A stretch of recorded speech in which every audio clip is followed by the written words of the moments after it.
Alrighty, well, a very, very, very happy Thursday, and welcome to the throw-in here on the TNC Sports Talk YouTube channel. Justin here for the next 2 hours of this afternoon on this fine day. I know it's kind of gloomy outside.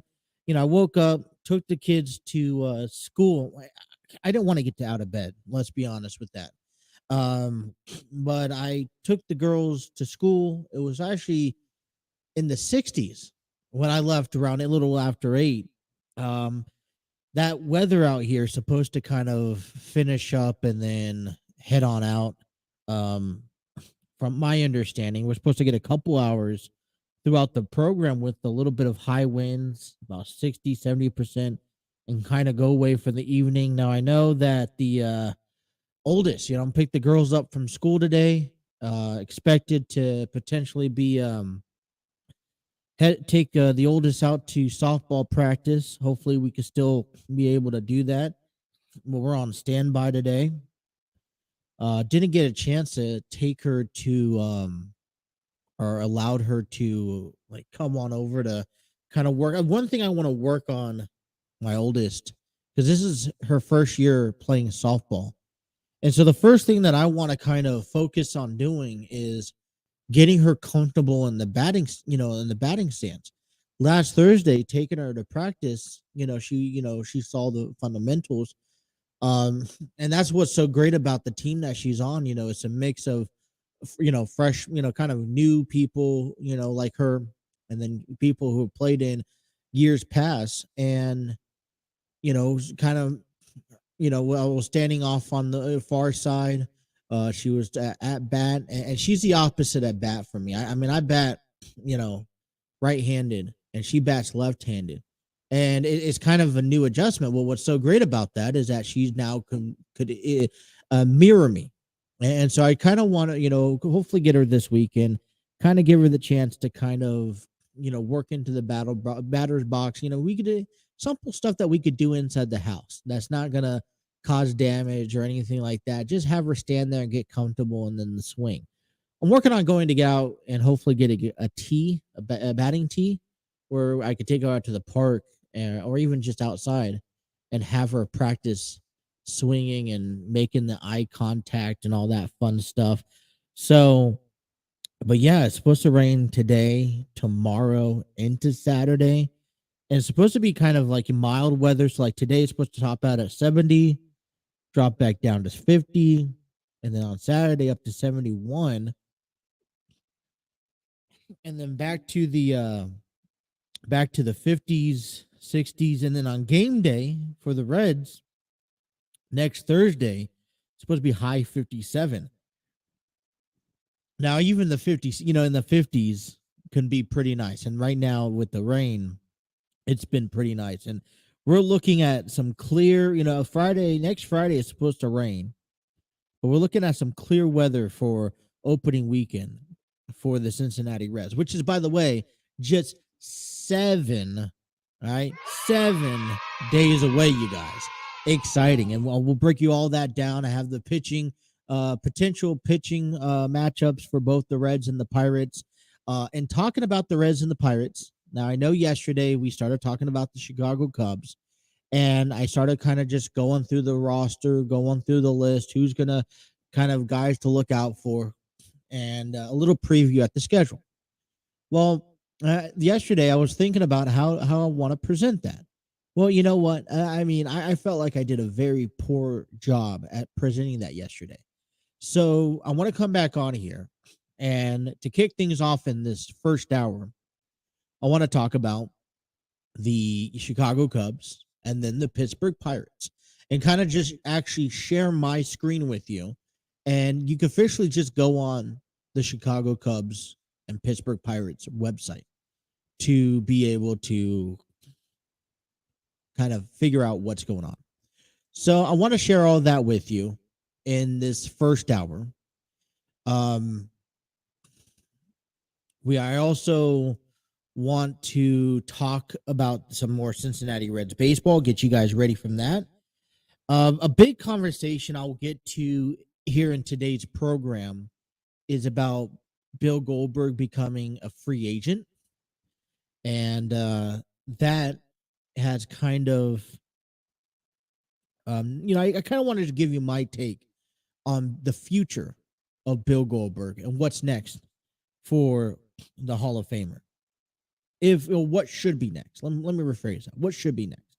So we'll talk a little bit about that as well. Plus, we'll get you guys ready for the NIT, as unfortunately, or at the NCAA Sweet 16. Unfortunately, the Cincinnati Bearcats did not do so well in last night's ball game, as they fell short to Utah Valley 74-68. Next time, the Final Four for the NIT will go on and play on the 28th of March, which is next Tuesday. So we have a little days away. But now we're down to one team. So as the basketball season for college comes to an end here within the next week and a half, we'll still follow the NIT to the final for the final games already. So we mentioned 7 days away from Major League Baseball. We also have now 9. All right, 9, right, however you want to do it. Like 9 days away from WrestleMania 39. And today we're going to kind of take a small break from talking about WrestleMania, although there are questions lingering around WrestleMania still. We're still awaiting on a desired match, such as the Rey Mysterio and Dominic Mysterio, which I've been on this program multiple times telling you that I'm okay with it, as long as we get to see it. And what does that mean is that I'd rather watch this match head into the Hall of Fame, like this story build up into the Hall of Fame, where then Ray kind of is like, all right, final straw, you want the match, you got it. So one of the questions coming out of this year is maybe the amount of Hall of Fame inductees. We got Rey Mysterio, the Great Muta, Andy Kaufman. We still haven't heard of the is it the Ultimate Warrior, award, foundation. A couple of the other things have been added on to the Hall of Fame ceremony. So I guess there is a question: is if there is something to be done, or that that's going to continue, and we may not know until the night of. And I guess it's kind of a bummer because I'm so used to starting to them really pumping up the Hall of Fame and encouraging people to watch it, and I just kind of feel like we have to understand it's not going to be a big class. When you have large classes for years, and then you have to kind of take a step back because you realistically, who can you induct? One of the rumors were inducting Dave Bautista into the Hall of Fame, and Dave's just not going. Apparently, he's not going to be in town during that weekend. So I guess it wouldn't do justice to induct him. Andy Kaufman's also in there. So you got 3 guys. There's rumors about Stacy Keibler being inducted into the Hall of Fame. So you go, if things still go according to plan, you got about 4 or 5. But I think a lot of the WrestleMania topics and the conversations, other than Friday Night SmackDown, which is tomorrow night, and we'll talk some, about SmackDown tomorrow, honestly, is just, a 5-man class. We'll probably talk a lot of it next week. And next week is a big week because we have to talk about WWE, WrestleMania week. I mean, it's a huge week. Plus Major League Baseball, which is also a huge week. Next week is just crazy of topics. And on top of that, just started promoting the theater play Love's Not Enough, written and directed by Terry Chappell II. All right. And I got a chance to talk with the crew back in January. All right. They had their initial performance. This was a play written, directed, and performed originally back in 2019. And with some revamps, with some more drama, some more details involved into this play, they decided to relaunch the play back in January. Got a chance to sit down with them, the cast members, Terry, to kind of pick their brains, get themselves ready, because there's a big diverse group among these men and women and kids who, from never being on a play before, to veterans, or to even people who've only done film and movies.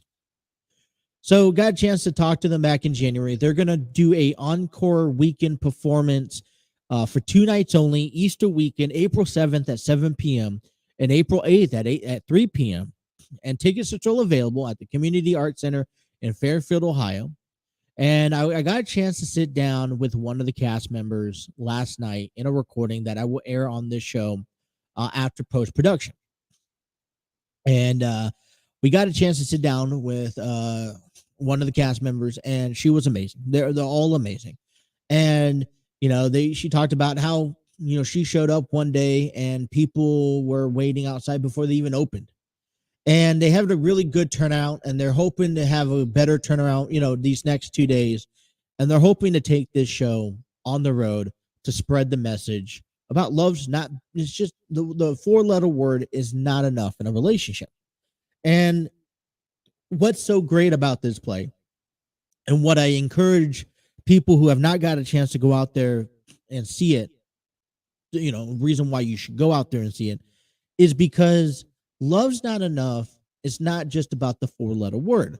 It's about the daily struggles of topics and subjects and obstacles that most couples, most men, most women love to avoid talking about. All right, we're talking about, infertility. We're talking about the simple work drama, being away, in the military, stuff that really should be paid attention to. It's something that should really be focused on more in a lot of these stories. They get ignored, right? And so what Terry's done is that, based off of a true story, based off of personal experiences, but adding his own twist of humor and drama and all that good stuff, he's generated a play that's successful. And he's given us the opportunity to kind of take a moment back, reflect, compare, contrast, and say, hey, listen, we're not alone in our daily problems. All right. Most likely the person that you're talking to, or, the friends that you're talking to, deal with very similar situations that just has not been brought to the surface.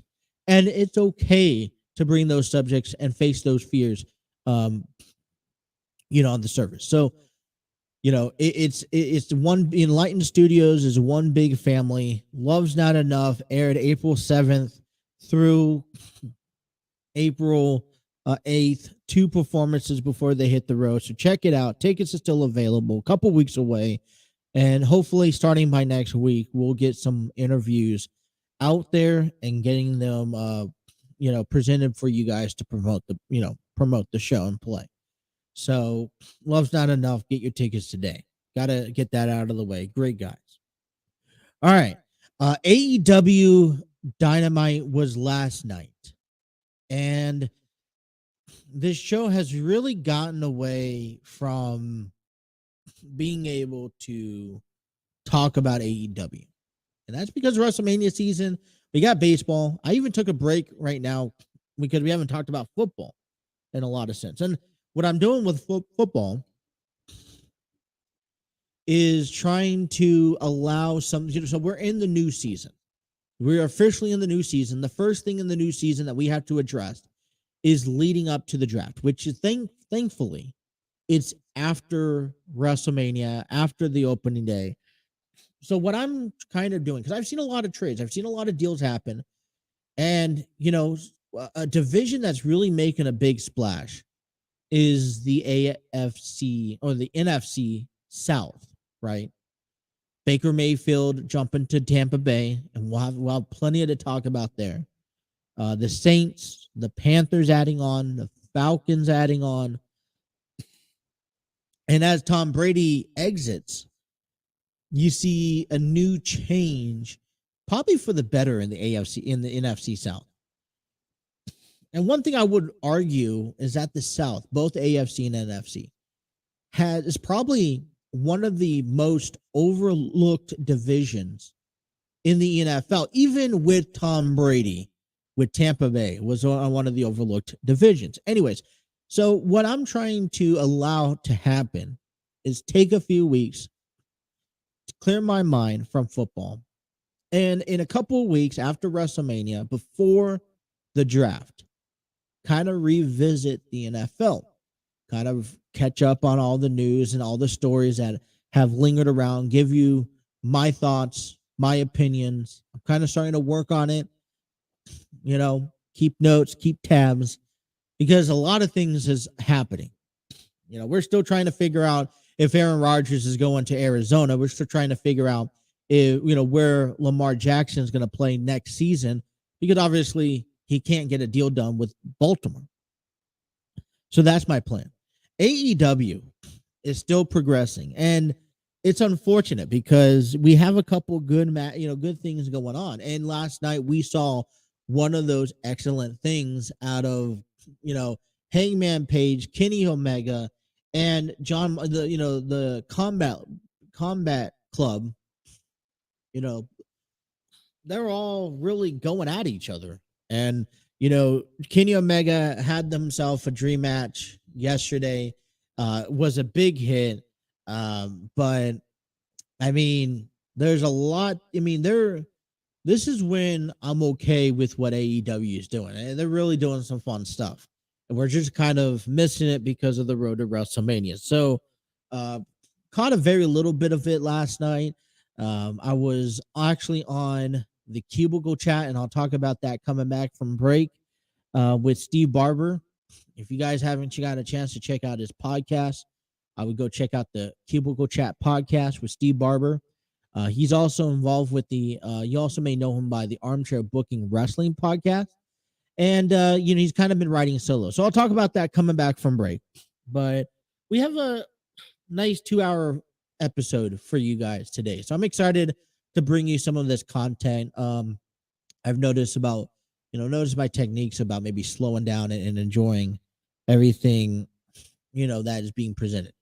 All right, so we're going to take a break, take his time out, step back. If you guys are watching us from YouTube, we want to thank you. Please be sure to hit that like, share, and subscribe button. If you haven't done so already, hit those notifications. Don't miss a single episode, and be sure to comment down below. I want to hear what you guys think. You guys, listeners, comment on our show. If you guys are listening to us or watching us on Facebook or Twitter, we thank you. Invite you, hit that like button, share it with your friend. Invite you to come over to YouTube and get in part in the chat and the comments.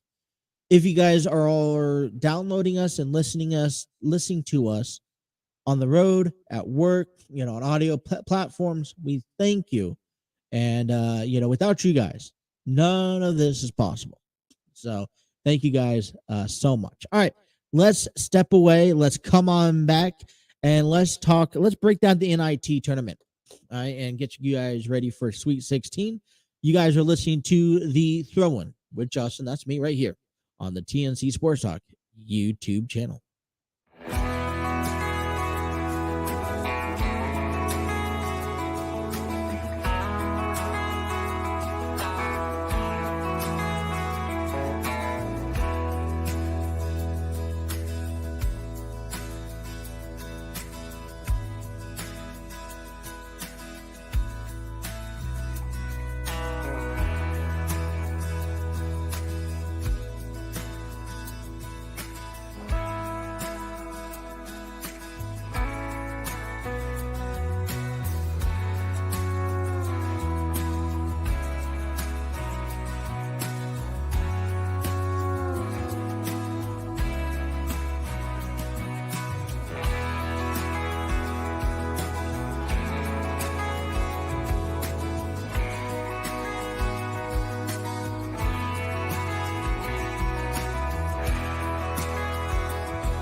Alrighty.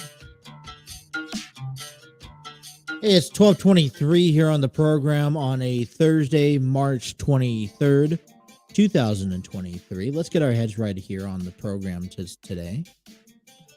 Whether you guys are watching or listening to us, thank you. And we want to give a big shout out to StreamYard Studios, the proud home of the TNC Sports Talk YouTube channel. All guests on our show is given to you by StreamYard Studios.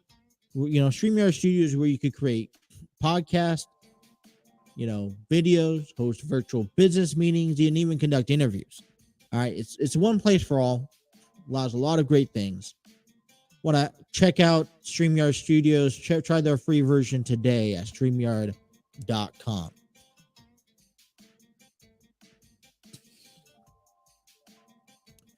So last night, I've been busy. So I'm working on a couple of different projects here. And last night, I've ran into... Terry came up to me and said, hey, listen, we loved coming on the show, talking with you. And we also loved being what we were able to do. Now, we would like to come back and share our after experiences, as well as sharing our new thoughts, right? About our upcoming play. And I'm like, no problem. So we're kind of lingering around the schedule, trying to figure out what works best for both of us, because got a chance to do an interview last night with one of the guests. Like I said, it was amazing. They had a great time, great reaction, and I can't wait to sit down and listen to the rest of the people. And as they come in, and as I'm currently working on production with them, I'll be posting them up on the show. I'll be posting them up individually on the channel and on audio platforms. So all I say is stay tuned. Please be patient.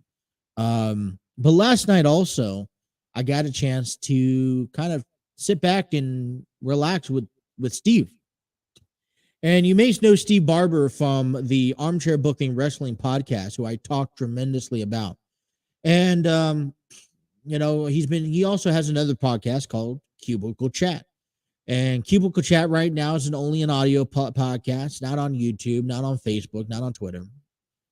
He links those, the sites where you could go listen to them from. But apparently he's been running solo for the last couple of weeks. And so I reached out to him last week. I was like, listen, I'm out of injury. I'm out because of injury. Unfortunately, it looks like I'm going to have to go into surgery in a couple, when, I don't know. I'll keep you guys informed. So I told Steve, I was like, listen, while I'm out, while my schedule's kind of open, if you need someone to kind of help you tag along, because I know the struggle. I do it every day. I do it 2 hours every day. The struggle of sitting in front of the camera, talking basically to myself, trying to talk to you guys. And, honestly, I understand the struggle. It could be overwhelming. There's good days, that I put on the program. There's bad days. I mean, you've heard the bad production days, and you sometimes are like, this is why I'm still an amateur to this. But so I offered I extended my offer out to him. I was like, listen, if you need help, if you not just you need help, you need someone to come on with you and just someone to talk to and interact with and get some sort of feedback from during the recording. I'm more than willing to take my time and say, all right, I could give you an hour and a half, 2 hours of my time once a week or so and come on the program. So he invited me on last night, and he was like, what do we want to talk about? And I was just like, I was starting to think of ideas, and I'm like, what we've never really talked a whole lot about Steve, understanding Steve. And he has a decorative background in the industry of, he has a decorative background, spent 20 years in the Air Force.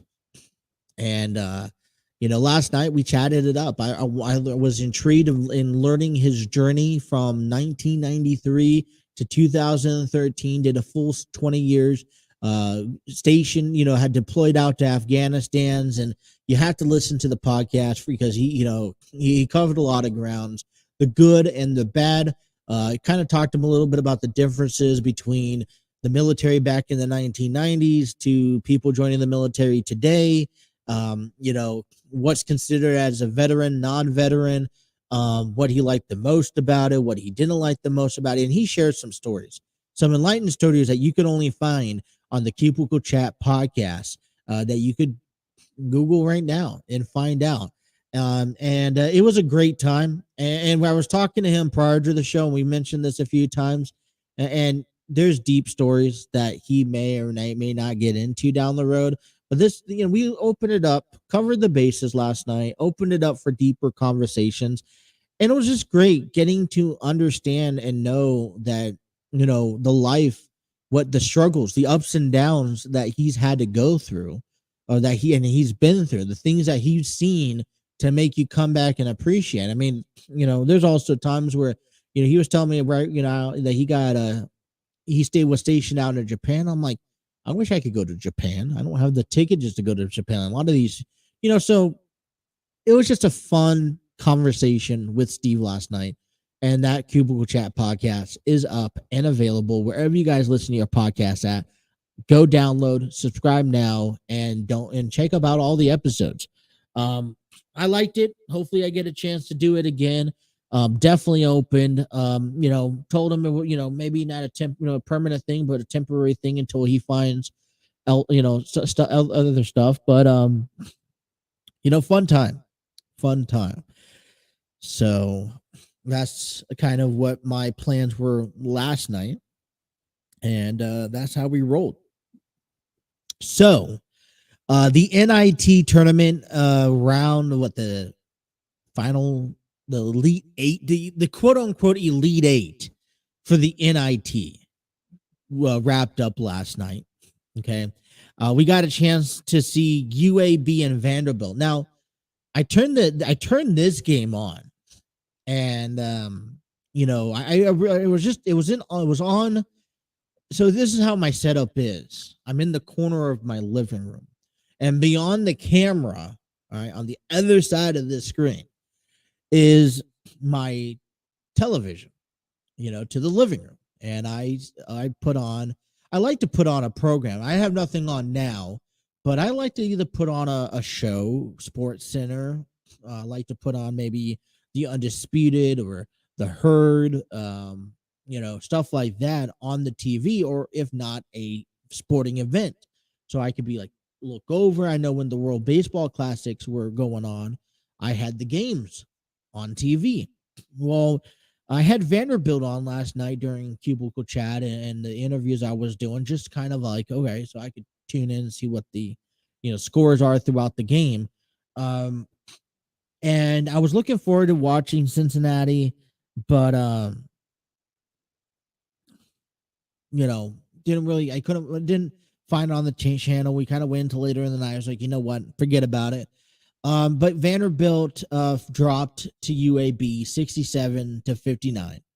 And then Cincinnati, fell short, just could never pick it up.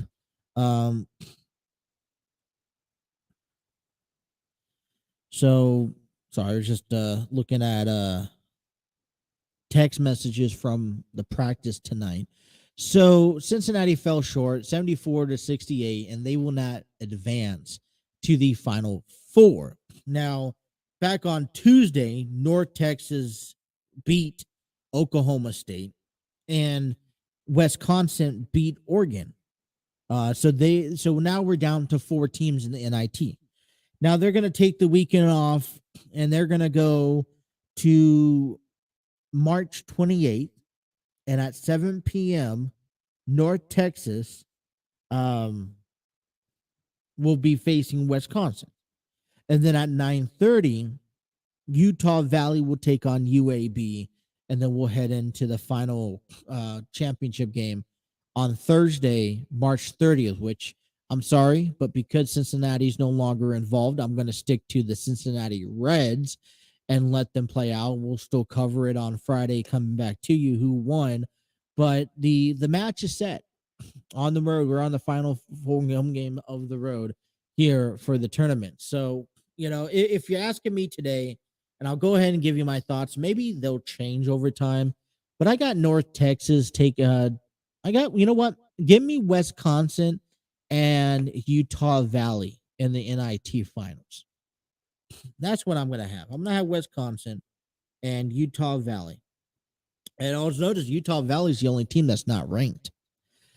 So NIT is kind of closing down. NCAA Sweet 16 tournament begins today, concludes tomorrow. We got 4 games on the books today, starting off with Michigan State and Kansas State at 6:30. Picks just right on in. I'm choosing Kansas State to go back to the Elite Eight, beating Michigan State, although this will be a close game, I believe. At 7:15, we will have Arkansas taking on UConn. I will be choosing Arkansas to advance tonight. 9 p.m. FAU taking on Tennessee. I'm choosing Tennessee. And then at 9:45, the game that I think a lot of people should be watching, and it'll probably be the game, in my opinion, this will be the game of the Sweet 16. That's Gonzaga and UCLA. UCLA is finding their ground. They've been performing very well, but whoever wants to choose the underdogs in Gonzaga, which is kind of hard to believe. Gonzaga's underdogs? No way. I got to stick with Gonzaga because history has proven itself that in moments like these, Gonzaga normally winds itself on top, able to control themselves for the better. So then tomorrow night, and I know we'll get more into this because now we're down to one team, to San Diego State, Houston, and Texas. Those three teams I was looking out for, they're all playing. San Diego State will take on Alabama at 6:30 tomorrow night. Then at 7:15, you have Miami taking on Houston. At 9 p.m., Princeton takes on Creighton. And at 9:45, that game that we got to watch, which is great because Monday Night Raw is finishing up at 10. So as soon as Monday Night Raw finishes, I'm jumping on over to Texas and Xavier. Now, I do have a couple interviews, so I'm going to have them all kind of playing simultaneously. But I'm choosing San Diego. I'm choosing Alabama. I want San Diego State to win, but there's a lot that has to go SDSU's way in order for them to pick up a win. I mean, see, I grew up on San Diego State. When was the last time they advanced to the Elite Eight, if not the case of the Final Four? I got Miami I got Houston over Miami, excuse me. I also got Creighton over Princeton, to believe it or not. And I'm going to stick with the Musketeers. They've been fighting pretty hard. Now they're going to be taking on the Longhorns, and I know that's going to be a tough challenge, but I'm excited. I'm excited for the Sweet 16, especially night number 2. I think I'm pretty confident. Majority with my picks. Princeton and Creighton, I'm a little off.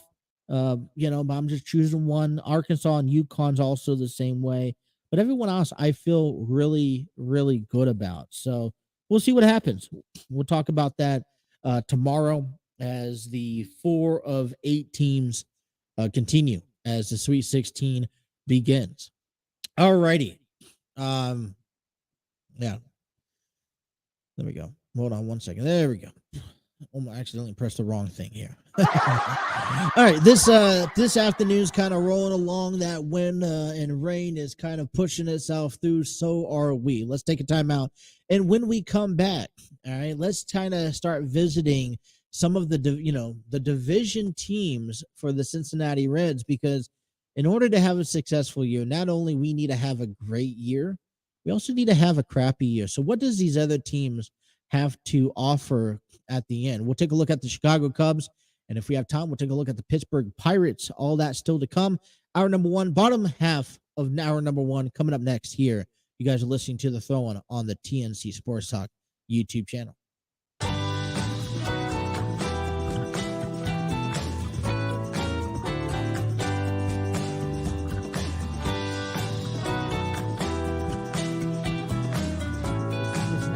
Director role, you're playing multiple hats. Can you just quickly elaborate maybe a quick summary of what this play is about? Loves and not enough. So, as we know, I mean, the title speaks for itself. Love is not enough. It takes more than saying "I love you" in order for a any relationship to thrive and survive. So, this is actually a revamp from the production that we did back in 2019, which was a phenomenal group of talents. However, this story did not change, but it did. So there are some similarities to 2019 version. However, it's totally different from 2019, if that makes sense. I expanded on a lot of the stories, gave a lot of backstory on different characters, and, all in all, just to show that, again, it takes more to a relationship than just saying, "Hey, I love you." It's actually a word that requires action. So, yeah. What made you want to revamp this? This was it was original back in 2019, and actually, so what made me want to revamp this was, so we got a lot of feedback from the audience. I love one thing about me as a writer and director. I love constructive feedback. Anything to help me better myself. Anything to help me expand or help me to stretch, my craft and my skills in the world of writing and directing. So a lot of their feedback after the show in 2019, which I say no, there was no bad feedback at all. I'd say all feedback is something that I can learn from. So that's basically where I got it from.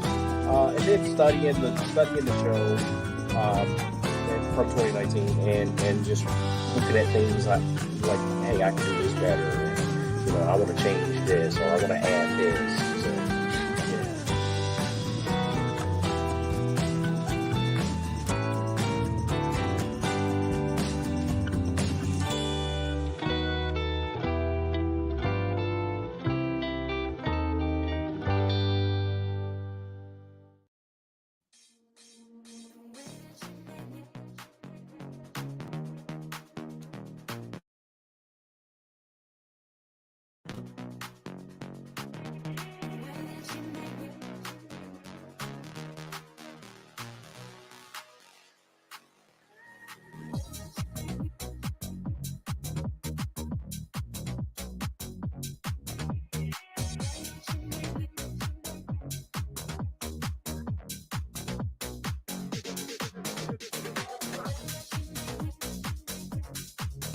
Alrighty, welcome back here on the program. 12:42, about a half of hour number one here, wrapping up. And baseball 7 days away, excitement in the air, rain or shine.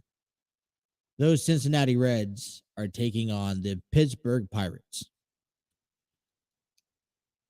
Let me get back. This is where my screen just internet issues all the time. So I apologize. So all right. So I was thinking about this over a break, and I know yesterday I talked about the Chicago Cubs, and I was a little disappointed in myself in how I was giving this information out. Okay. So, in all honesty, I kind of want to reinvigorate and revisit the Chicago Cubs also, because I think there's a different format that I want to do. But I want to start off with the Pittsburgh Pirates, because those are our first opponents come opening day. Okay, those Pirates. So here is the screen if you of the official website of the Pittsburgh Pirates. And as you can see there, the spring training game for the Pirates. And, listen, we haven't really faced a whole lot of Milwaukee. We haven't really faced a whole lot of Chicago and the Cubs. So realistically, we haven't really been able to give ourselves the proper view of, what these teams look like, especially St. Louis and Pittsburgh, because they're down in the Grapefruit League. So we're not really going to, the first time we see Pittsburgh next Thursday will be the very first time we see them all season. And so I think the first thing I want to kind of just look through here is their schedule. So, I'm not really worried about spring. Now, interesting note, they will go on, okay? They will go on to continue their spring until the 28th. And I believe that on Tuesday after the game against the Twins, they'll have two games against the Twins. And this is going to be interesting. Let me figure it out. Let me click on that. Let me see where the game is at. Is it in Pittsburgh?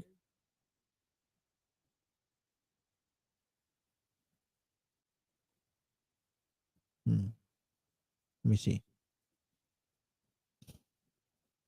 All right. So I just clicked on it. I'm waiting for it to pop up.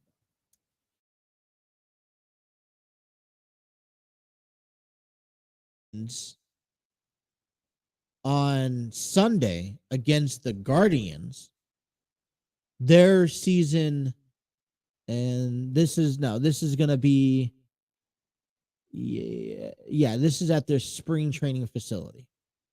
All right. So as our spring training ends on the 26th, their spring training ends on the 28th. And then they head on the road to Cincinnati. Now, from Cincinnati in a 3-game series, they'll play the Reds on Thursday. They'll have Friday off, and the whole day off in between is in case of the weather. Then they'll face the Reds on Saturday and Sunday. We'll talk a lot about them. Then they head on a road trip to Boston before coming home to Chicago and to face the White Sox. So this is the month of April's schedule.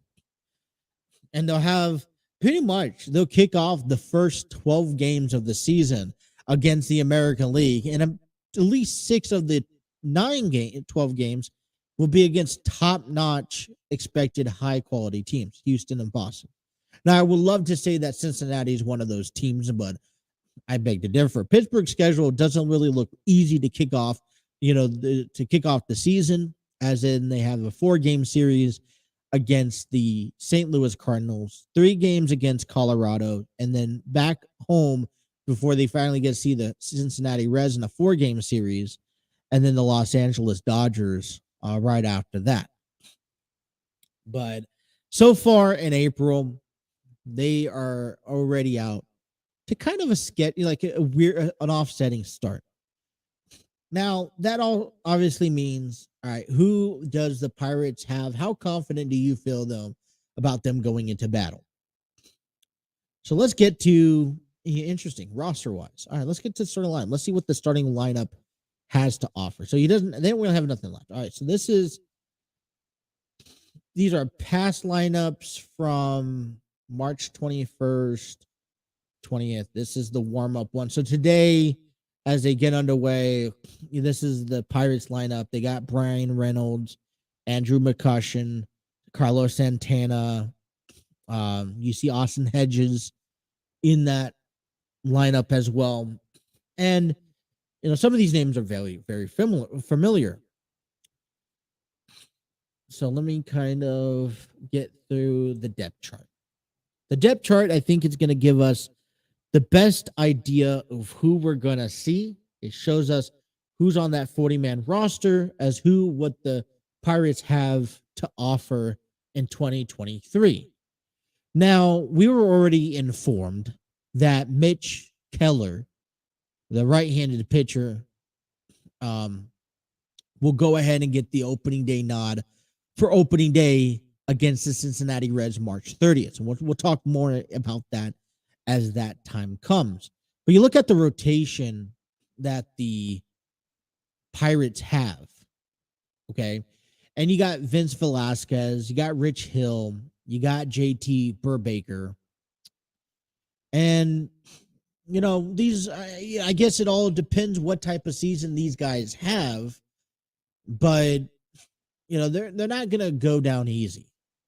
And one of our, challenges that we're going to have to address come opening day is that in order to have a successful season, we're going to have to be able to handle teams like the Pirates who have sold off.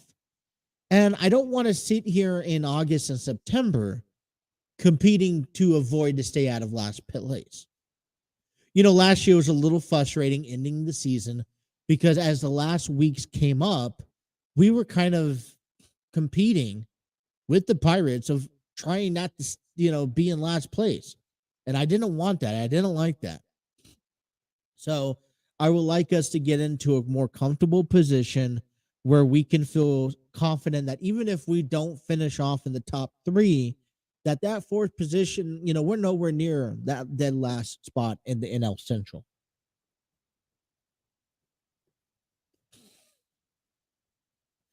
Taking a look at the bullpen for the Pirates, it looks like David Bednar will be the closer, at least to begin the season. Yuri De Los Santos, Colin Herdeman, Dewan Underwood Jr., Jarlin Garcia, Jose Hernandez. I think they have a typical average bullpen. Nothing, I think, jumps out to you in their bullpen. So I feel like, okay, quick, easy, key things that we could look out for opening day, and we'll pay more attention, is to get out to an early lead, because whenever you could give Hunter Green that security run system by getting out to an early 2-3-0 lead in the early innings, that's going to help him better our pitchers, not just Hunter Green, but all of our pitchers, to go 5, 6, possibly 7 innings to eat. Austin Hedges, former Padres, wasn't too bad of a player. The batting average was down, but I think he provides a lot of confidence with the catching behind the plate. He also builds personal relationships among the pitchers. So I think Austin Hedges fits pretty well in the Pirates organization, working with a lot of these guys. Tyler Heineman will be right behind them as well in that depth chart. Over there at first base right now, you could look at Carlos Santana, Connor Joe, Jim Manchu also. So you have a couple rotation guys, especially as we look as a designated hitter. Rodolfo Castro will also be right now primarily as your second baseman. But I also see the Tusapita Marcano, excuse me. I'm butchering the name left and right there. Well, I remember him getting picked up from the Padres organization, traded over in the Adam Frazier deal. And, I think given a couple years, this second baseman role, you're going to have 3 guys really competing for a spot.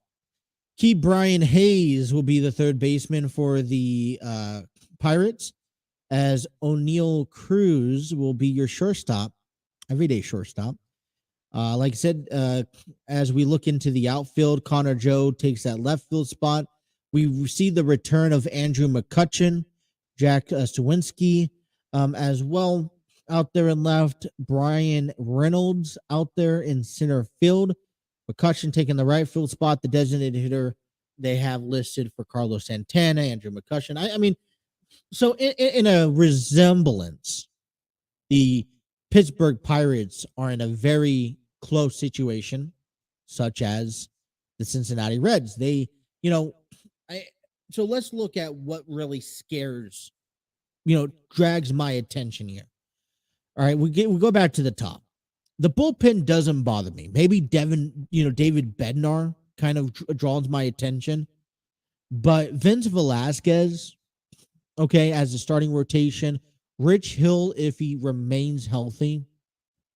If I head on over to the 40-man roster, I was hearing a name the other day, and I want to see if I could still see him on the 40-man roster because he also plays a dangerous role, and I don't. Maybe it was just a name that I was hypothetically thinking of. But honestly, you're seeing a lot of young guys work and trying to build for themselves. And when we look into that, we have Mitch Keller going to get that opening nod. Your veterans is TJ Burbaker, which I don't know too much about. Rich Hill is your oldest guy in the rotation. He would have to stay healthy, but he provides a left-handed pitching rotation every couple of days to kind of mix things up. But see, this is where it doesn't really get too interesting because other than a guy like, I know Mitch Keller is working pretty hard, and I know Vince Velasquez and what he's capable of. And if he's going to have a good season, then we could see something dangerous out of him. But there's really nothing maybe too promising out of Pittsburgh. And I don't want to underrate the Pirates and what they're capable of doing. But then, yet again, we're kind of going through a similar situation. Austin Hedges, I feel confident about him throughout the season. Like I said, I think the big Q is healthiness. You can't, just like Tyler Stevenson for us. This is why we're transitioning Tyler Stevenson into a first baseman because we want him to be we want him to get at bats. We need him on that field or playing offense. Carlos Santana is a key guy, so it would be unique. It would be interesting to see how the Pirates adjust to that designated hitter spot with Santana. Other than that, Key Bryant Hayes, yes. Brian Reynolds, yes. These are also guys I may be also considering, all right, how long are they going to stay on the main roster? Could we potentially see, we don't even see Tyler Swaggerty on this main roster yet. So I know the rumors have been around for years about Brian Reynolds, and Pittsburgh has done the same thing that the Reds have done. They've kind of emptied their talent squad, and if the money's right, if the players are right, do the Pirates go ahead this year and surprisingly get deal out Brian Reynolds to someone better? And I hate to kind of put the peep on this, but I will love to see the Reds go after a guy like Brian Reynolds because we're still open in center field. Nick Senzel, he came back, and we'll talk about at the top of the hour. He came back yesterday, and he's not going to be ready for opening day. And he's still questionable for how he's going to perform this year. We don't have a clear center fielder, and Brian Reynolds would make a good outfielder for us. Last but not least, but the last person that really draws my attention has to be Andrew McCutchen. I don't know what the goal is. I don't know where he's planning on standing, but Andrew McCutchen is a player. When he is healthy, he can be dangerous. And right now, he's probably considered on the top 5 offensive players on this squad for the Pirates. So, when you see this success, don't be surprised to see Andrew McCutchen kind of being thrown out there quite often. He may have a comeback year, if with the Pirates. So come opening day, I know we'll talk heavily about the Pirates getting ready for the opening day series, but that is kind of more of an overall look. That's kind of how I want to intrigue the future look for the remainder of the divisions tomorrow, because I do want to revisit the Chicago Cubs. I want to go ahead and revisit the Cubs tomorrow and do the same thing we did today. So, all right, our number 1 is complete. We're going to step aside, and when we come on back, our number 2 We could take a look around the Cincinnati sports world. Cincinnati Bearcats and Xavier Musketeers baseball teams played each other. Cincinnati Reds beat the Padres 4-1. We'll talk about that and their upcoming game against the Seattle Mariners. Plus, a lot more. Bill Goldberg is now a free agent.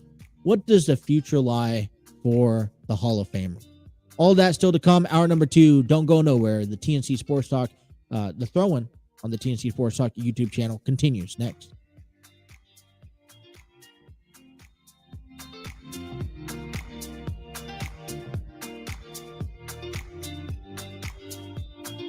About to leave, already packing.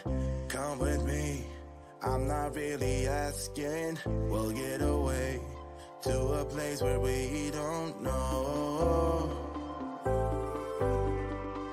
About to see the world in action, what we can be, life with no distractions. We'll get away, this is what we waited for. Take my hand, we'll make it somehow. We can't miss out. I'm done living life with the lights out. Die with my own doubts. Be free with me. Let's go, let's be free with me.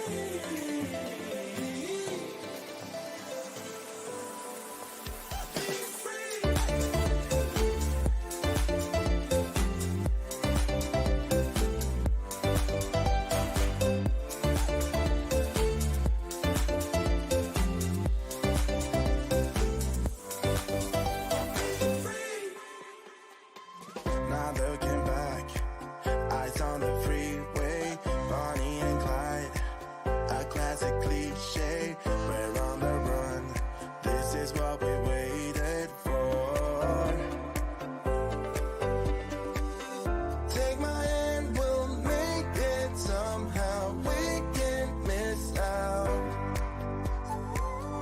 I'm done living life with the lights out. Die with my own doubts. Be free.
Bluetooth disconnected. Left it to the bank like left it to the bank like What's going on, everyone? Welcome back to the throw-in here on the TNC Sports Talk YouTube channel. Justin here. Hour number 2 getting underway, and I've definitely felt confident in the first hour of the program, but we want to give a big shout out to our friends over there at Spreaker. From iHeartRadio, Spreaker.com is the proud home of the audio platform distribution center for the TNC Sports Talk YouTube channel. If you guys missed any episodes, any segments, be sure to download us, take us on the road with you. Wherever you go, you guys can listen to us in the car, at work, in the cubicle, thanks to Spreaker.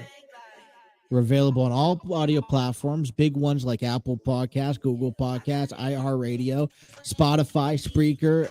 If you listen to a podcast, we are on there. And if not, let me know, you guys. Let me know. So if you guys are also new to downloading and uploading podcast episodes, I would highly recommend checking out Spreaker.com. They have full analytic breakdowns of your show, people watching it, where it's from, what your market is.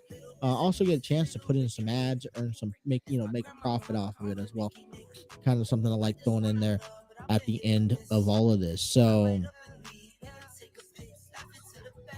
yeah, that's that.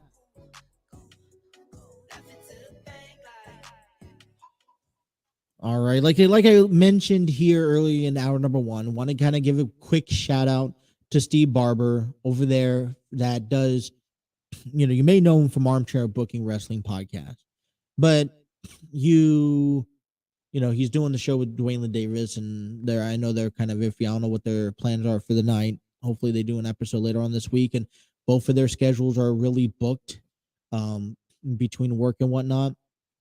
But he also does a Cubicle Chat podcast.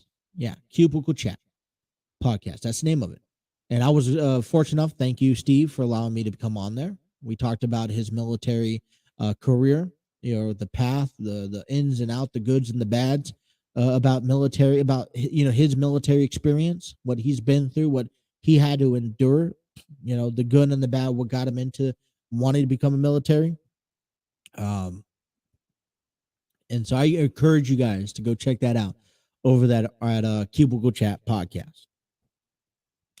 All right, our number 2 is Pretty Content. Now, depending how this first segment goes in hour number 2, we may very well visit the Chicago Cubs today. And I think that's more likely what's going to happen.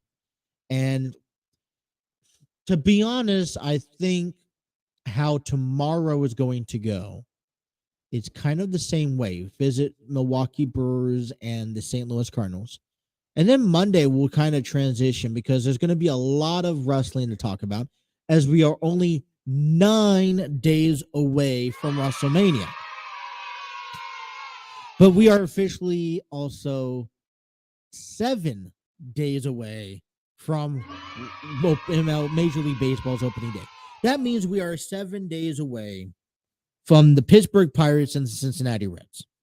We are 7 days away, and I'm going to call it now, the Cincinnati Reds winning their first baseball game.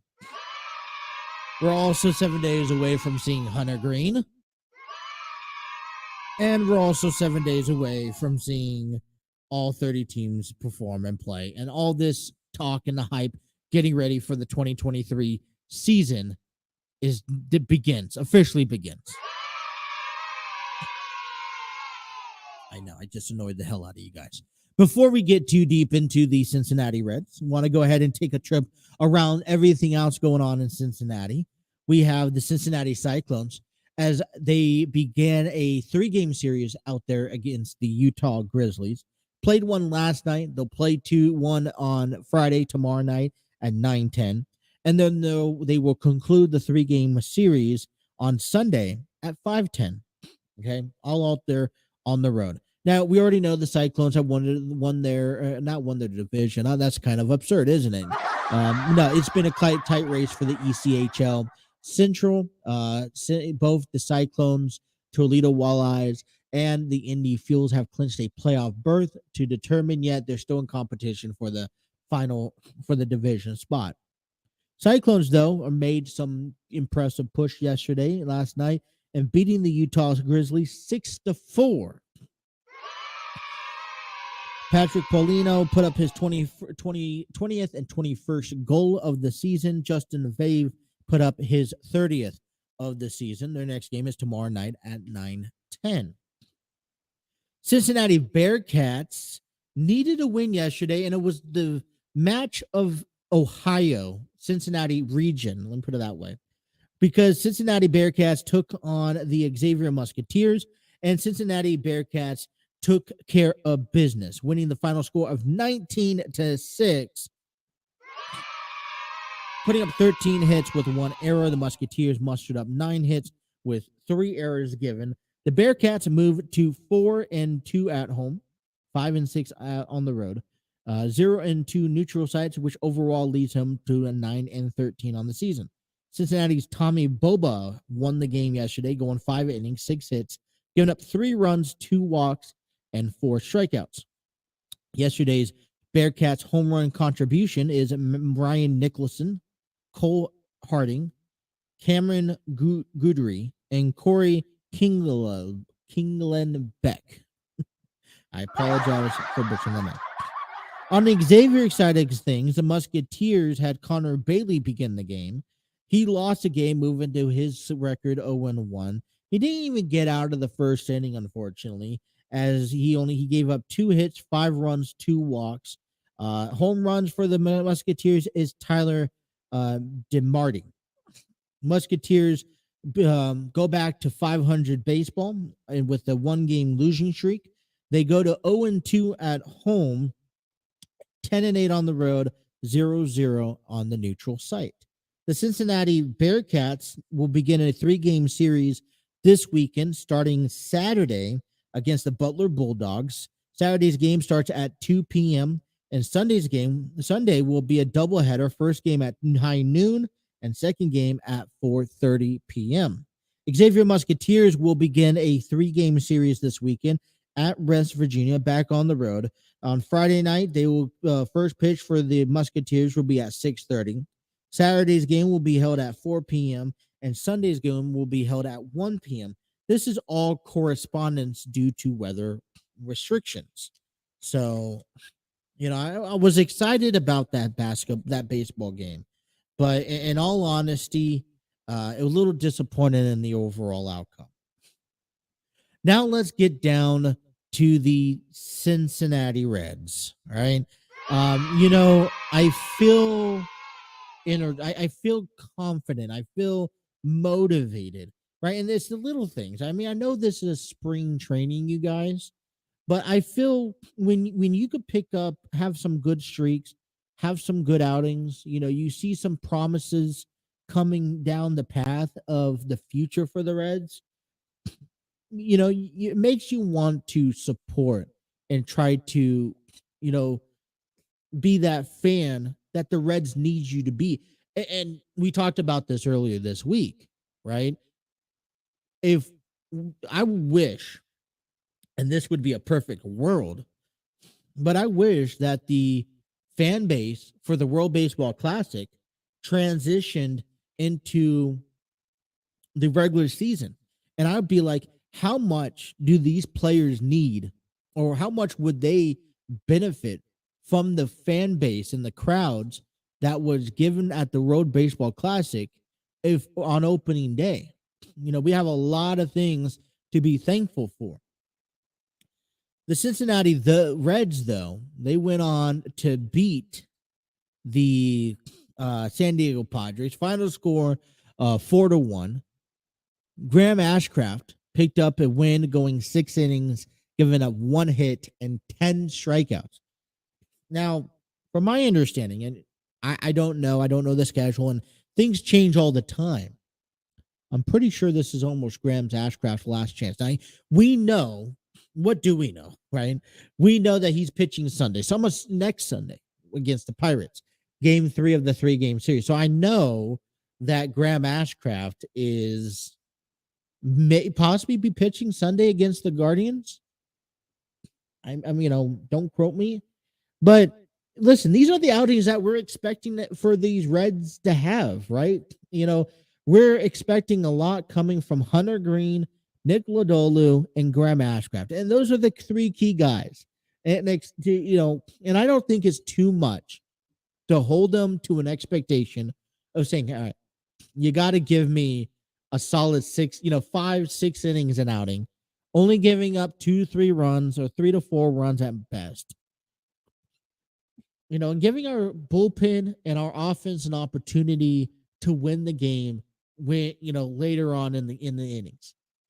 And one key element that I'm just going to go out here, and I'll get into detail on another episode about this, is one of the key elements that the Reds are going to need to win to win games is going back to fundamental baseball. Just, you don't have to hit the long ball. You don't have to clear the bases. I mean, last year we saw the Padres and we saw the Phillies, all right, two teams who I think took, baseball's world by surprise, being the two teams in the National League Conference Championship Series. And how did they get there? Playing fundamental baseball. And I think one key element for the Reds' success this season is playing fundamental baseball, making pitches. You're good. If you're a pitcher, you need to understand that you're not going to be able to shut out every play, every game. You would be nice to have a great outings, but you're not only going to, 5 or 6 innings is fundamental baseball. Locating a pitch, not trying to throw 120 miles an hour are fundamental baseball. Allow the ball to be put in play. I mean, I love that number 10, 10 rack up there on strikeouts. I want to see it every time. But if you give me 2 strikeouts in a game, as long as you're putting the ball in play and letting your defense make the plays for you, then I'm a happy camper. Buck Farmer picked up his 7th save, which is going to be interesting to talk about with these roles next week, because I know Alexis Diaz is your primary saver. David Bell's already claimed that out, but it's going to be interesting to see how that kind of falls and unfolds.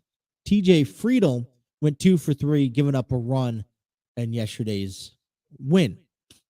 Now, the Reds are back at it tonight. There we go. Popping it up there. They have another nighttime game, which I think is kind of nice to see nighttime games. You got to get acclimated to seeing the game under the lights, Seattle Mariners come into the game 12-10. Then we'll have Chris Flexen, who's 2-0 on spring training, 2.08 ERA, taking on the 13-11 Redlegs. Brandon Williamson, who's still trying to compete for one of the 4th or 5th spots in that rotation, comes into tonight's game, 1-1 with a 6.55 ERA. If we played at Goodyear Ballpark in Goodyear, Arizona, first pitch is at 9:05.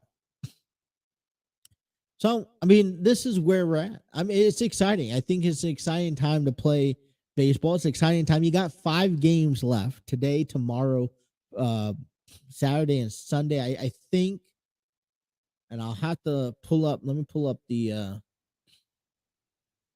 calendar here.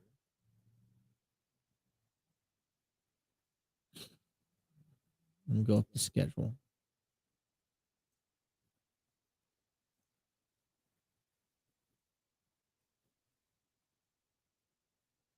It's also nice seeing, while everything loads, we got a chance to see Nick Senzel back in that lineup yesterday for the first time this spring training.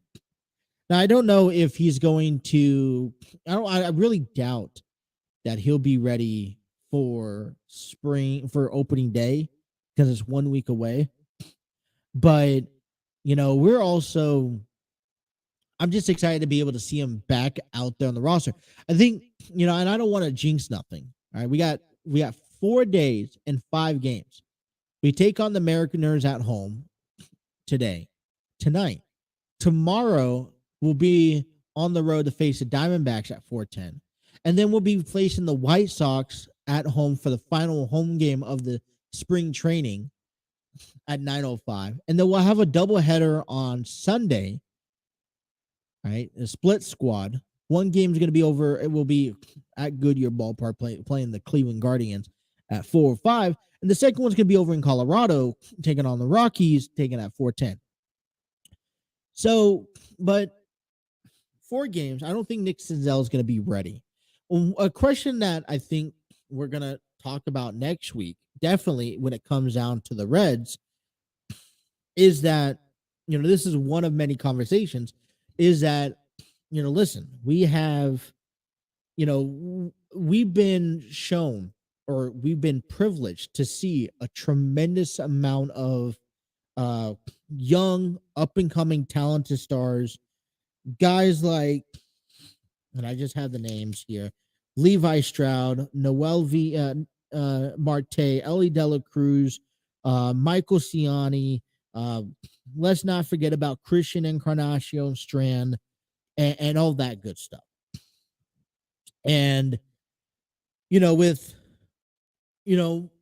as we see the 26-man roster come to a float next week, we're not going to see a lot of those guys make that stride up to the major leagues quite yet.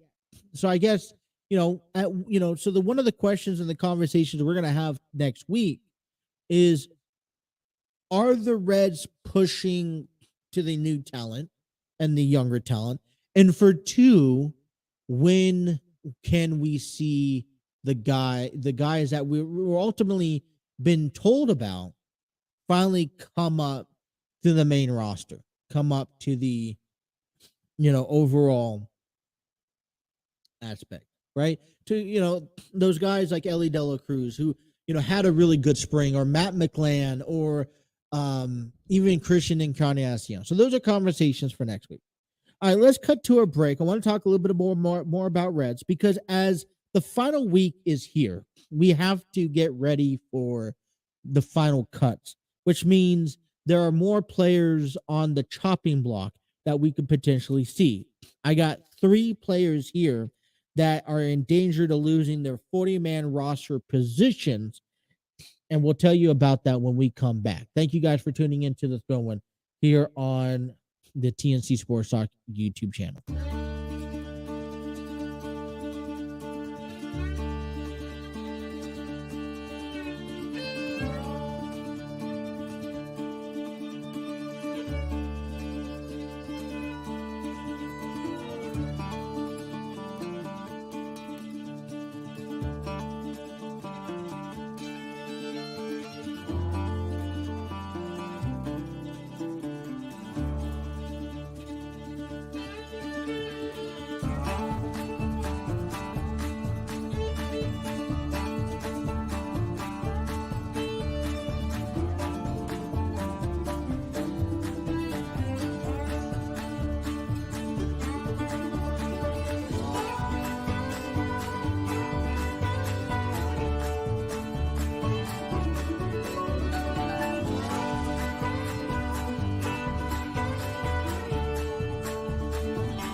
Going on, everyone? Justin here from the TNC Sports Talk YouTube channel. I want to give a big shout out and thank you to you, the listeners. That's right. Without you guys, none of this is possible. I would also like to take the time and invite you out to our merchandise page, thanks to T Public. Our merchandise page is where you can find all of our brandings from the Throw-In, which is currently active weekly, to the TNC Sports Talk official brands, to either the prior shows that was part of the TNC Sports Talk Foundation. Now, within all the brandings, you can select T-shirts in both men and female sizes, apparel such as hoodies, kids onesies, kids T-shirts, phone cases, notebooks, coffee mugs. They have a vast majority. This is why I love T Public. And right now, if you spend $80 or more, you get free shipping. And so we want to invite you out to our merchandise page by heading on over to tpublic.com/user/TNC-sports-talk, or even using the QR code up in the right-hand corner. We want to thank you guys again, the listeners, for supporting us, and we hope to see you guys out wearing our merchandise.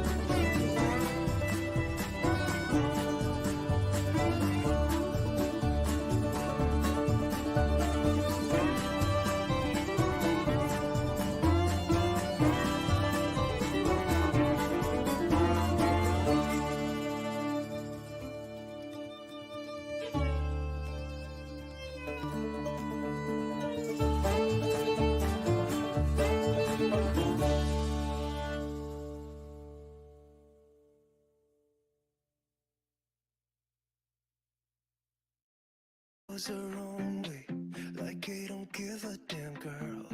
And my God, she owns it. So many heartbreaks, goes back to 2014, and I think that she knows it.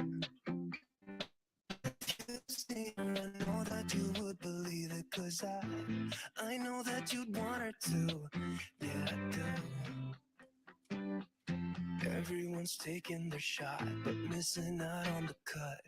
I think she knows that. She drives him crazy when she's looking like that. The way she's moving makes him want it so bad. It's the attention that we wish that we had. 123 here on the program. Welcome back to the Throwing here on the TNC Sports Talk YouTube channel. Trying to get some new music in here. Just the up tempo, fill in the vibe, all that good stuff. That sun is starting to come out a little bit out there. I don't know wherever you guys are at. Those showers are kind of intriguingly coming back and forth. Supposedly, it's supposed to start storming after practice. So busy day as soon as I get this get off the program at 2. Going to be able to get the program up, get ready back for tomorrow as we wrap up the week, talk about SmackDown, talk about all the weekend stuff heading into it. You know, today, reiterating, 7 days, you guys, before opening day. Pirates, Reds, March 30th. Mitch Keller taking on Hunter Green, and it's going down. And I'm excited. But some players may not be. You know, throughout this spring, it's the unfortunate inevitable that we have to see players get cut that will not be on the opening day roster, or even guys that will not be on the 40-man roster come opening day. And it's a little difficult to watch sometimes because us as fans, you know, we're prone to seeing, hey, so-and-so is batting 400, hitting 13 home runs in the month of March, and we say he's pro league ready, but that's not the game plan for that franchise. We've already saw a lot of good talent, a lot of talent that we're looking forward to seeing at some point this season, and hopefully we get to see these players get sent down, get cut. We've seen Ellie De La Cruz go down, Christian Encarnacion, Matt McLan, one of those guys. And we've seen guys get released, Daniel Norris, Austin Romine. And it kind of makes you scratch your head. It's like, what are we doing? I mean, Encarnacion had a fantastic spring, training season. Why doesn't he belong in the big leagues come opening day? And as a fan, that's what we argue. But we have to remember that there is a game plan for the Reds. And it's starting, and even if you had a remarkable spring training, doesn't mean that you're going to come up to the big leagues next Thursday and hit 3 times your weight. Because now this is a day-to-day basis job. And there's also, I've said this earlier this spring, every game, players, you don't just go out there to play the game. There's, especially for pitchers, you're out there to work on technique, velocity, control, strength, stamina. And maybe as a pitcher, you're out there trying to, all right, my goal today is to throw 25 fastballs over the plate. My goal is today to slow down that changeup or to control where that slider goes to, which can help honestly benefit the batter, right? As we approach the end of spring training, though, this is probably one of the most scary parts because there are players that as you get to the final stretch, it's like you're doing, you really don't know where you're, what's going to happen. The final decisions are not made yet.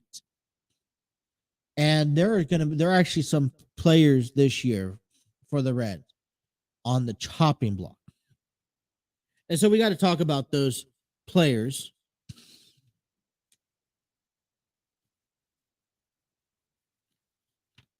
Okay.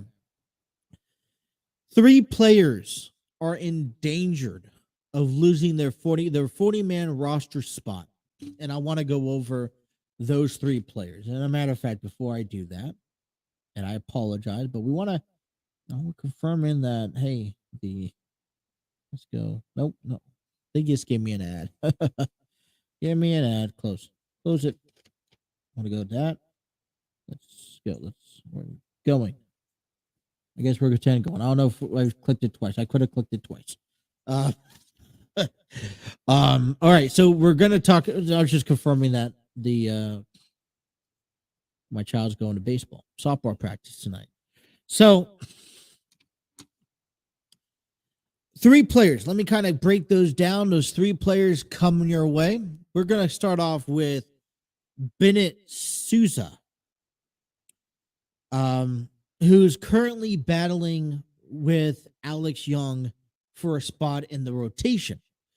And the question out of Bennett Sousa is not more so him, why he's losing a spot or potentially losing a spot, is that the Reds released Daniel Norris.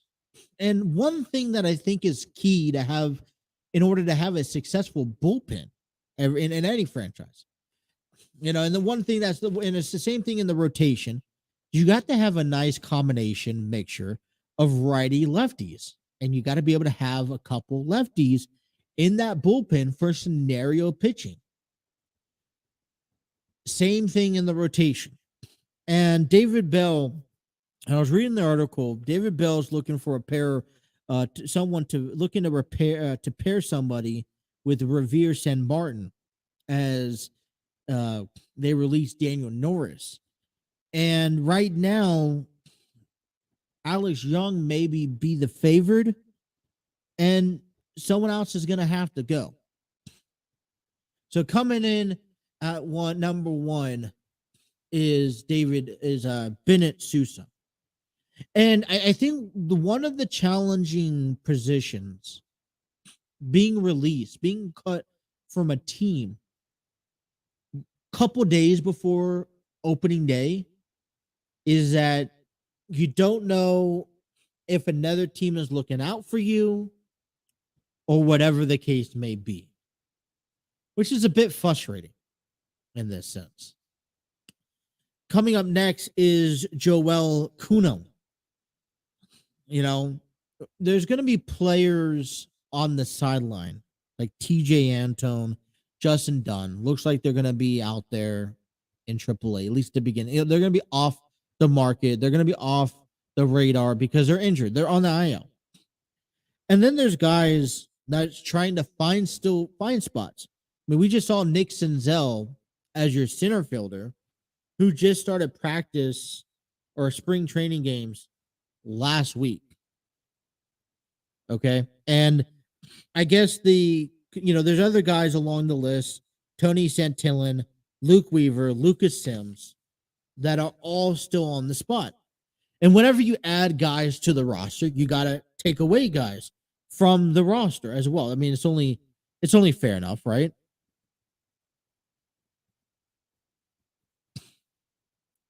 And then there's guys such as Case, that is on the roster, including that I think is important: Michael Ciani, Lyon Richardson, Levi Stroud, Ellie Dela Cruz, Noel V. Marte, Casey Lagramina. And so I guess what sparks is that, hey, Joel, you're not a terrible pitcher. You're a good pitcher. But you're kind of in the mix of where the team that the Reds want, the players that the Reds want on the team now, to the players that the Reds are looking to have on the team by the end of the season. And, the unfortunate, and I'm going to say that this is a true unfortunate. Players get signed to the team, not thinking that they're going to get a minor league contract, not thinking that they're going to get a, big league contract. Sometimes players get signed on to a team in a probability that players won't be ready by opening day. injuries occur during spring training. You pull a hamstring, you pull an oblique, you stub your toe, you break a finger, whatever the case may be. And especially when what we saw last season, how pitching and injuries really hurt the Reds, we're kind of like, okay, maybe be safe than sorry. Invite a couple extra players, and if someone goes down, we could fill them in the slot role. And we have a good combination on the 40-man roster. We'll go over that next week when they officiate the 40-man roster, and we'll see, who should have stayed, who should have gone. And Joel, Kono, hey, good luck. I don't know where you go get designated for assignment, and then you could be on the AAA, a squad, of course. Last but not least is Stuart Fairchild. And I'm kind of bummed about this because I like Stuart Fairchild. He has that pop to the bat. In my opinion, he's the everyday center fielder, but with injuries, it's kind of hard because he's been down with injuries. But I like Stuart Fairchild. He has that nice pop to the bat. He's also good. I mean, I think he's a decent outfielder. I don't know too much about him out there in center, but he's also, he's also a good base. He also is very aggressive at the base running. So, Stuart Fairchild may be in position. He was designated for assignment twice last season. And like we mentioned, there's guys out there. Mac McLean is one of those guys who could potentially fill in that role. Now, I don't know what the future is for Nick Senzel. I don't know why the Reds are deciding to hold him up, because I think that there's some potential elsewhere. But you also see Michael Ciani. You also see Ellie De La Cruz. I feel like Stuart Fairchild is a risk that the Reds are going to have to decide, do I take on the risk by keeping him, or do I take on the risk by, designating him for assignment? He could get picked up by another franchise and we could end up regretting it down the road. Now, I mean, I think the thing that I look at is that since, that I don't see Senzel on the team in the next 3 to 5 years, I can see Stuart Fairchild on the team for the next 3 to 5 years. But I also feel that right now, no one, unless that's a lot of money you're eating up for Nick Senzel that you can't go put back into Stuart. And Stewart's right now the cheapest option, because if you have to pay him out, you're not paying a whole lot, an arm and a leg. And I don't, honestly, you don't know what type of outfielders you're going to get down the road, So I wouldn't be surprised if these 3 players somehow get designated for assignment or released from the franchise, removing them from the 40-man roster by the end of this weekend. Another 4th guy that's kind of worthy enough to mention is also Nick Solak. And it's frustrating because I like these guys. I really do. I mean, these are great. These are good athletes. These are good, talented ball players. And, if they end up getting a release, I hope they go sign to a team that could put them in a, better confident position. Stuart, I think the biggest one that would hurt the most is Stuart Fairchild. To see Stuart leave the team, I think will be doing an injustice to the problematical future for the Cincinnati Reds. Because, I mean, especially now since the new MLB rule changes as larger bases, the pickoff attempts, and all of that has gone a wayside. This is definitely the time where we can see Stuart Fairchild live up to that expectation. And, we hope to see that down the road, somewhere in the future, maybe. All right. We are at the bottom of the hour. We are at the bottom of the program. Okay. And I want to talk to you guys finish off and talking to you guys about the future of Bill Goldberg. The Hall of Famer is officially a free agent. So what's next? And should he hang up the boots for good? Should he make a run? Does AEW pick up at him? So I want to talk about that coming up. So that's going to take us into the remainder of the show.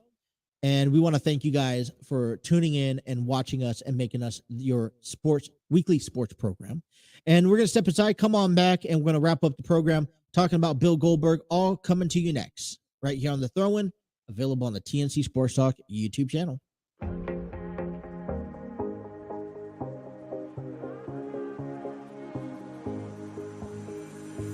Looking back at the good times before it all went down. Climbed right up on the hillside, a different view of my life. You left me running on and on, but I don't care, would you let me in? You said goodbye like everything's gone, everything that we could have been. But I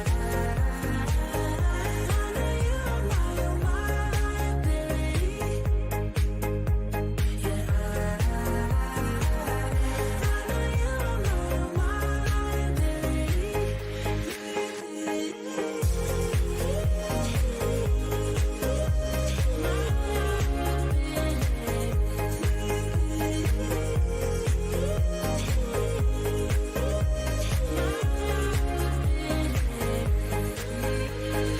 You say that you're sorry.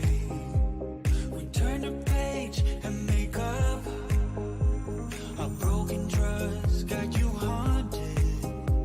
The doubting you was enough to leave me chasing you on and on. But I don't care, I will let you in.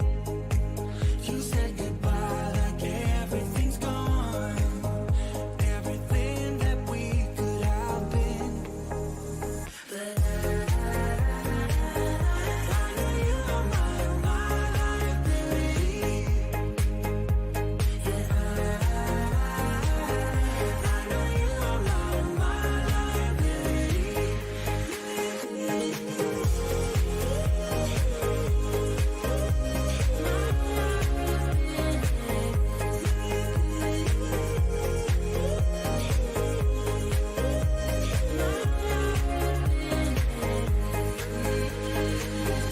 Oh, what a hopeless case we could be. Yeah. Oh, what a hopeless place that we're in. But I'm your liability. I know you are my liability. Yeah, I know you are my liability.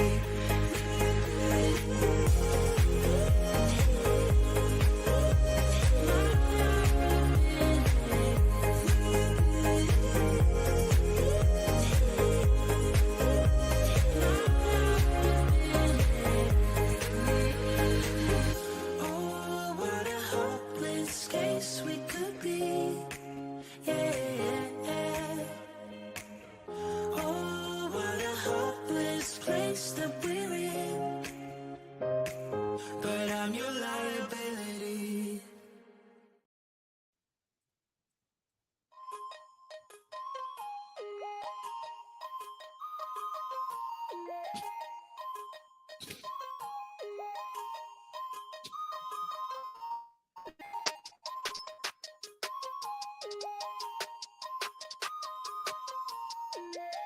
Alrighty, bottom of the hour here of the Throw-In on this Thursday. And we want to give a big shout out and thank you to our guys over there at Epidemic Sound, providing the music during the program, where you can discover your world-class artists, composers, and bands, find the perfect soundtrack, and give your social media accounts the music they deserve. Epidemic Sound is a royalty-free music link. For more information, check out epidemicsound.com.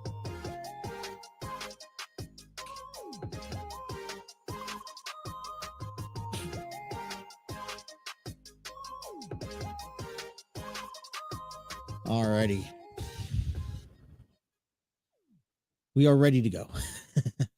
Last segment of the day, bottom half of the program. And I tell you that we're going to be talking about Bill Goldberg. And yes, we are, but right after this quick word. Failure like no one can. Where is your heart? What does it look like? Bruised, damaged, or mistreated.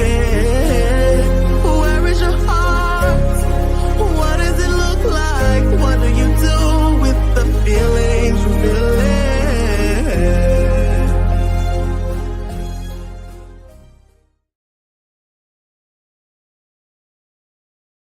Want to go ahead and once again and advertise Love's Not Enough is back at it again. A encore weekend performance, Easter weekend. We're doing on 2 performances, one on April 7th at 7 p.m. and one on April 8th at 3 p.m. at the Community Arts Center in Fairfield, Ohio. If you guys are looking for something to do Easter weekend, go ahead and go check them out. Love's Not Enough, written and directed by Terry Chappell II. He also have a cast member, all part of the Enlightened Studios, work on getting some guests on the program over the next few weeks leading up into the play. And it's a good story. It's a good theater play about very successful back in January. Going to be hopefully taking it on the road here in the next few months, and excited to be a part of the program and the projects that they're working on. So Love's Not Enough. Get your tickets today. Head on out there. April 7th and April 8th. All right. So we're down to talking about the big key guy. The future of Bill Goldberg, who becomes a free agent this week. WWE has let his contract expire. They don't seem to have any interest in any future matches, at least not at this moment. And so one of the questions that is lurking is, what's the future? And I know for some people listening to this who are Bill Goldberg's fans, that they're not going to be too happy with what I have to say about Bill Goldberg. And it's nothing that I don't like Bill. I like Bill. He's a Hall of Famer. He's probably one of my favorite WCW wrestlers of all time, along with Sting, because that's where when I heard of Sting, I know he's done stuff prior to WCW, but when I've heard of Sting, it was the white and black paint face. It was the black and red paint face. It was this Mastonic Sting character. We came down from the rafters wearing black, a black tights and a black coat jacket, carrying a baseball bat. That is the Sting that I grew up on. Goldberg came out of a WCW, and he was one of my favorites. And then I didn't know too much about his career in the WWE. And then, I hear about the story with the Brock Lesnar and all that stuff and, whatnot. So, I do like Goldberg. I was excited. I was actually one who was excited when he came back years ago to finish his feud with Brock Lesnar. And it was also exciting to see what he was, going to do afterwards. But the future for Goldberg, before we could talk future, we had to understand past. And I feel like I think questions lurk. Does the WWE owe him a retirement match? And you know what? I don't think so. The one thing that I will say to talent and athletes, and it's a tough subject to cover, and this is my personal opinion about this, is that when it's time, when it's time for you to hang up, I feel like you should hang your boots up on a high note, right? Finish off strong. And to be honest, I feel like Goldberg should have hung his boots up after the conclusion of facing Brock Lesnar, because, for one, he wasn't in the ring for nearly 15 years, right? And for two, there was only so much you're going to be able to do with him. Now, I don't blame Bill for the career that he had. He's had a decent career. He's had a Hall of Fame career, obviously. He's turned a lot of people's heads. He's, just one of those big impactful guys. When he came into East WCW, he bulldozed over everyone, and that's what all he was known for doing. But yet again, that was all he was trained to do. He was never properly trained for in-ring wrestling. And it's one of those unfortunate events, which, if that's the case, you can only do so much with this guy. So Bill Goldberg comes to WWE, and he comes back after his after his longevity away. It wasn't like he was body lifting. It wasn't like he's wrestling for a different promotion. He's away from WWE. I know he was still in physical shape, but there's a difference. There's a clear difference between being in physical shape and being in in-ring shape. And you could ask many of the talented athletes that will agree that those are two clearly different things. The thing that I have against older people, the walk-off, sign-off, and all that stuff, is that when it's time for you to hang up the boots, it's time for you to hang up the boots. And wanting to keep the open option of still putting on a match, first of all, I think let's address this. Why does the WWE need to hold on to Bill Goldberg? What else can he possibly do in the WWE? Who else could he possibly be facing in the WWE? And realistically, the match type that Bill has left in him is either a squash match where he's squashing someone in 5 minutes, or vice versa. Right? There's no 10, 15-minute match. It never has been. All right. This is not 25 years ago. This isn't 5 years ago where you face Brock Lesnar. This is a squash match or being a squash. And who in the WWE roster that he has yet to face? He's faced Drew McIntyre. He's faced Braun Strowman. He's faced Roman Reigns. The only guy that makes the list for me is Braun Breaker. And yet, that is a squash match. And, and the problem I have is that over the past few years, he's been trying to compete in the ring. And time again, you've seen what the body has done to you over time. And they haven't been great matches. So a part of me says, yes, I want to see Goldberg back to have one good match and end off on a good note. But there's a huge part of me that says I could care less if he comes back. He doesn't, yes,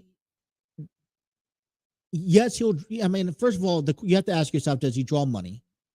And he does to a certain level, but nothing compared to Brock Lesnar or Roman Reigns. 2, do you really want to see him come out there and humiliate himself again, embarrass himself? Not saying he is, and he's a great athlete, he's a great Hall of Famer, I'm a fan of his, but, listen, The Undertaker's embarrassed himself a few times out there in the ring. I don't want the whole Saudi Arabia stuff again between Goldberg and Brock Lesnar. My thing is that, Goldberg, there's just nothing that comes out of Goldberg. There's nothing that warrants him to come back in the WWE, other than maybe to go on to face Braun Breaker in a squash match at which Braun Breaker gets over. That's the only reason why this all would work, if it to work. But you could still most likely negotiate a one-match clause, keeping that open. So are you feared that Goldberg is a free agent? Because now he's available for any other wrestling promotions. And a lot of it's notorious that as soon as someone becomes free agent, as soon as it hits the market, then, we immediately say AEW. Go to AEW, right? But what does AEW really have for him that he could be significant enough? I mean, I don't think he's committed to the every weekly on the screen. Is even if is a contract good enough? Is there anyone that you would like him to face? Because at this moment, you would only be. Yes, I think there's a few guys that would benefit from putting it on their list, saying, "Hey, I beat Bill Goldberg." But I think at this time, moving forward, there should be an asterisk behind it because, all right, let's take a look. Wardlow, Powerhouse Hobbs. That's it, to be honest, in my eyes. I mean, maybe you guys could tell me something else that he is capable of saying, all right, he should be given a AEW contract. One of the reasons why Goldberg would also extend it out this long, was for reasons such as this, where Vince McMahon didn't want Goldberg or guys like Brock Lesnar to ever have to go, worry about going to AEW, because that would be a huge money killer if you saw one of your top guys go to AEW, such as Goldberg or Brock Lesnar, right? So, Triple H doesn't put him into a wrestling match this WrestleMania. Oh, boo-hoo. He's probably better off not with one. I will ask the question here because we are a week from WrestleMania. We are up in the air. Hasn't been advertised for a couple weeks because we don't really know the status of the situation. But it seems to me that there is a good possibility that Bobby Lashley and Bray Wyatt will not have a match at WrestleMania, which means, and I can't recollect, let me know down in the comments if Bobby Lashley has ever faced Goldberg before. And if I could see something happening, I can see one of two things. If we don't see Bray Wyatt at WrestleMania, I could see Goldberg coming back to face Bobby Lashley, because it would be unjustified to not to see Bobby Lashley on the main, at WrestleMania in a match. So I could either see a squash match that Bobby Lashley has against Goldberg, or there have been conversations about potentially bringing up NXT superstars, and one of the guys that gets tied along to it is Braun Breaker. Could we see Braun Breaker, drop the title on Saturday, show up on Sunday at WrestleMania and be like, all right, I'm your opponent. Now, for me, it's all about moving forward. And I would like to see Braun Breaker and Bobby Lashley, if that's the case. And my rumors are hypothetical, so don't put me on quotes with that. But it is an option. So the future of Goldberg is unrealistic. We really don't know. And if you're asking me and you're asking my opinion as a fan, I could care less to see Goldberg in the ring again. There's very limited of guys that he can actually go toe-to-toe with. And my concern is that every time he steps away from the ring, it takes him that much longer to get in ring shape to get back into the ring. And like you said, you don't go into many matches. You're in partial matches, 5-minute matches at most. So realistically, and it's also about giving back. So right now you look at guys that are in the 20s, 30s, look at three guys I think make my list that could be potential matches for Goldberg that really do make sense down the road. Braun Breaker, Wardlow, and Powerhouse Hobbs. But I don't know if those three opponents, they would all benefit from Goldberg, but Goldberg would also have to probably put the risk of, hey, I want to finish off strong. It's a lot of times if you finish off strong, you want to finish off on the right end of the stick. So overall, the status of Goldberg as the future of professional wrestling, you haven't seen it yet, and you most likely just ain't gonna see it now. It's unfortunate, but it's one of those deals that you just don't want to risk, and I wouldn't risk it. It's too much of a liability. And I apologize to fans. I know Trey, the former co-host of the program, is diehard fans of Goldberg. And, he's had a great career, but it's just like I don't want to see, The Undertaker anymore. I definitely don't want to see Shawn Michaels back at it again. I'm not saying that they're incapable of going back at it again. I just don't want to see them back at it again because I also want to be able to remember these athletes for what they've done, in the career. One thing you have a habit of doing is referring back to the recent matches. I don't feel for my kids. The Undertaker was the most dangerous person, badass in the WWE. Well, it's hard to say when he's, it's kind of the last couple matches haven't been the greatest. So I don't know. Hopefully that answers some questions for Goldberg. Well, that ends our program. Want to say thank you to you guys, the listeners, once again for listening and making this your weekly sports talk show. We'll be back again tomorrow to wrap up the week. I'm Justin. This is The Throw-In. You can find us on Facebook, YouTube, Twitter, TikTok. You can also download us and listen to us on audio platforms, Apple Podcasts, Google Podcasts, you name it. Until tomorrow, you guys take care. Have a wonderful day, and then enjoy the rest of your Thursday. We'll see you guys tomorrow.